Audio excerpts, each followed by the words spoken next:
Hello, it's me again from North Dakota. Have a little blizzard today.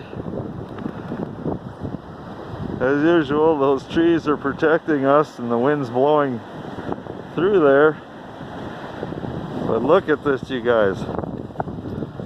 It's only 2 below zero. By 4 o'clock this afternoon it's going to be 15 below. I'm sure the wind chill again is going to be in the 50s below.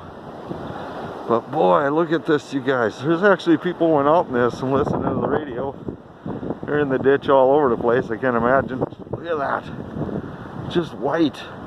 That's not fog, that's snow.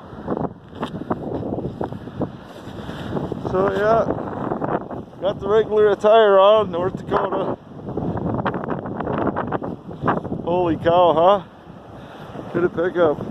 Everything's smacked with snow. Yeah, it's coming right through those trees, you guys. Look at this. Isn't that something? Wow. Okay, I gotta go in because it's like, must be, gosh, I don't know what the wind chill is right now, but it's cold. Okay, well, see ya.